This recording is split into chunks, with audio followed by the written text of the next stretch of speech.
வணக்கம் நண்பர்களே, welcome to movie critic channel.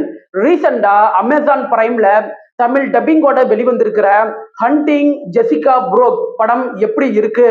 இந்த ஆக்ஷன் சர்வைவல் த்ரில்லர் படம் ஒர்த்தா இல்லையா? வாங்க ரிவ்யூக்குள்ள போலாம். கதை அப்படின்னு பார்த்தா, படத்துல ஜெசிகா ஒரு முன்னாள் ஸ்பெஷல் போர்ஸ் ஆபீசர். ஒரு மிஷன்ல அவங்க வில்லனோட தம்பிய கொன்னுறாங்க. இதுக்கப்புறம் அவங்க ரிட்டையர் ஆகி சவுத் ஆப்பிரிக்கால இருக்கிற ஒரு இடத்துல அமைதியான ஒரு வாழ்க்கைய தன்னோட பொண்ணு கூட சேர்ந்து வாழ்ந்துகிட்டு இருக்கிறாங்க.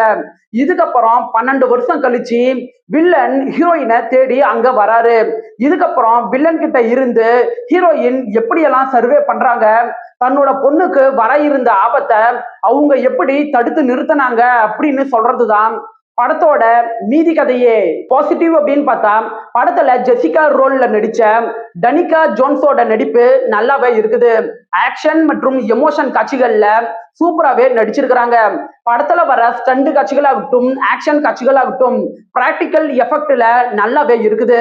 சவுத் ஆப்பிரிக்காவோட காடுகளை சினிமோட்டோகிராபிக் மூலமா சூப்பராகவே கவர் பண்ணியிருக்கிறாங்க.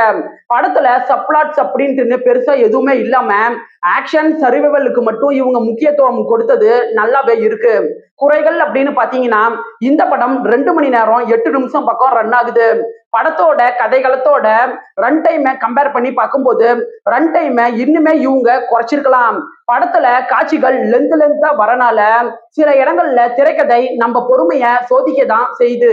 படத்துல ஹீரோயினுக்கு சண்டையில பல இடங்கள்ல காயம் ஏற்படும். அதையெல்லாம் பொருட்படுத்தாம ஹீரோயின் மறுபடியும் எந்திரிச்சு சண்டை போடுவாங்க. அதை பார்க்கும்போது நமக்கு நம்பகத்தன்மைய அது ஏற்படுத்த மாட்டேங்குது. படத்துல வில்லனோட கதாபாத்திரம் வீக்கா இருக்குது. பல இடங்கள்ல வில்லன் பேசிக்கிட்டே இருக்கிற மாதிரி தான் அவரோட கதாபாத்திரம் கொண்டுட்டு வரப்பட்டிருக்குது. சோ வில்லன் சைடுல ஆக்ஷன் காட்சிகள் பெரிய இம்பாக்ட ஏற்படுத்தல. கதைகளத்தை பார்க்கும்போது அடுத்து இப்படிதான் நடக்க போகுது அப்படிங்கிறத நம்மளால ஈஸியா யூகிக்க முடியுது. ஓவராலா இந்த படம் ஆவரேஜுக்கும் கொஞ்சம் கீழே அப்படின்னு சொல்லலாம். 10க்கு 5.9 ரேட்டிங் கொடுக்கலாம். படம் தமிழ் டப்பிங்லயே இருக்கு. விருப்பப்படுறவங்க பாருங்க. படத்துல ரத்தம் தெரிக்கிற வைலன்ஸ் காட்சிகளும் லிப் லாக் முத்த காட்சிகளும் இருக்கு. சோ ஃபேமிலியோட பாக்குறதுக்கு முன்னாடி யோசிச்சுக்கோங்க.